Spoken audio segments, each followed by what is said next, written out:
right, hi, welcome back. All right, so now you have an interested buyer. You did the prospecting, you did the marketing, you did the showings, and now it's the time, and you now have, right, you could have, if you have an offer review date, you have 5 or 6 offers to negotiate, which in that case, what you're going to do is you're going to lay out all the conditions, right? And I have a spreadsheet that I use this. If you need my spreadsheet, let me know. If you're doing this by yourself and you want my spreadsheet, no problem. Your realtor should have a spreadsheet anyway of all the conditions, earnest money and closing date and all the different things so you can compare offers. Okay, if you have multiple offers, you want to compare all the offers. Take your favorite offer. If there's, let's just say there's 6 of them, you take your favorite offer, you call the other 5. You literally call the other 5 and say, hey, we loved your offer. Thank you very much. You're not the highest offer. If you want to come up, this is your chance to give me your highest and best. Okay? Now they'll come around.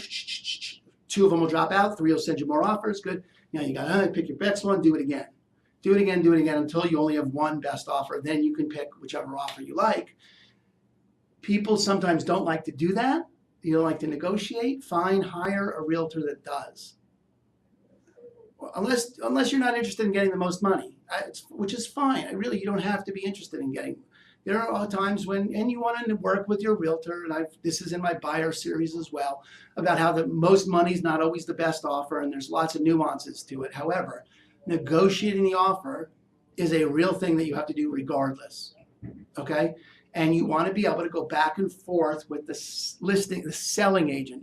You've hired the listing agent, or if you're doing this by yourself, you are the listing agent, and you have a seller's agent on the other side, or if they don't have anyone, then they're the seller's agent. They're acting as their own agent, which, if I have to say it again, is sort of like being your own attorney in court, okay? Not a great idea. And I'm not biased at all. All right, so now, but the negotiating of it, okay? So you want to figure out, right, you're now listening for, is this the best price they're going to offer me? Again, this is where it becomes sort of important that you have a representation that has a track record for this kind of thing. We don't get 5% better for nothing, and people get, we're not the only people that get over average.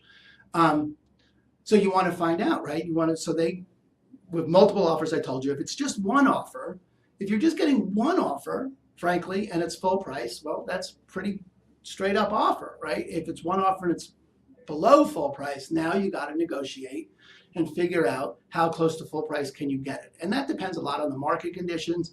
It depends on a lot of the how much you need to get out of it, right? What's your bottom line? What can you afford to sell it for? Those kind of conditions. And like I tell my buyers, I tell my sellers, the house is worth what someone's willing to pay you for it and what you're worth to selling, what it's worth to you to sell. You don't have to sell the house. Okay, and you really can't get yourself in a position where you have to sell it. If you have to sell it, it could not be a weaker negotiating position than I have to sell the house. Okay, if you're interested in the most money in the least amount of time, then you've got to get yourself in the mindset where I don't have to sell it. I can walk away. I can keep the home. Yeah, you went through the expense and the trouble of marketing, prospecting, and doing all that work. But first of all, if you priced it right, and you did all the pricing stuff first, you wouldn't have gotten yourself in a position for marketing and prospecting unless you just got blindsided by some current event that you didn't know about. But at any rate, in negotiating, you need your walkaway point. You need the point at which, $1 below which, you will never sell this house. At this point, I'll sell it. At this $1, I won't. And if you don't have that point, don't go to market. You need to know what your bottom line is. And then anything above that is gravy. Right? This is where I'd love to be great. I'd love to have all my hair back. What's your bottom line? All right? Know that so that when you negotiate, you can stand on the ground flat-footed and look people in the eye and let them know where you need to wind up. All right? Now, again, hire a skilled negotiator if you want, or go for it yourself. Either way, that's the process of negotiating your sale. The next piece is closing the sale. That's everything that happens after you've agreed to the sale price and all the things that happen. Then I'll get into those in the next video. Thanks.